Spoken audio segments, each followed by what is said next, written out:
Life is full of risks, and it's a paradox that often we find ourselves taking more of them than we truly understand, especially when the rewards are uncertain or invisible.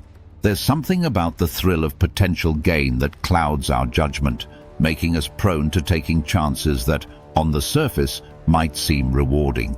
The allure of what could be, the dream of success, wealth or fame, often outweighs the realistic assessment of what could go wrong.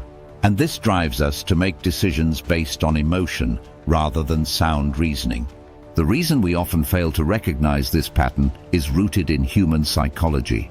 We tend to overestimate our abilities to control outcomes and underappreciate the dangers lurking in the unknown.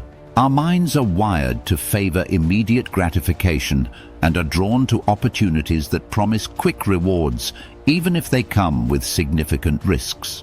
In this way, we become short-sighted, focusing on potential gains while ignoring long-term consequences. We find ourselves in situations where we keep gambling, whether it's with our finances, relationships, or even health, because the possibility of winning big, of suddenly being in a better place, keeps us pushing further. But over time, these small risks accumulate, and the debts, whether financial, emotional, or mental, start to add up. What we don't always see is that the short-term thrills of risking it all have a long-term cost.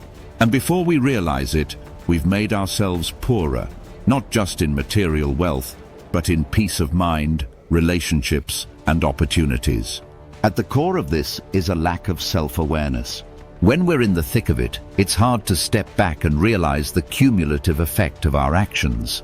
It's only in hindsight that we see how the pattern of risk-taking eroded the stability we once had.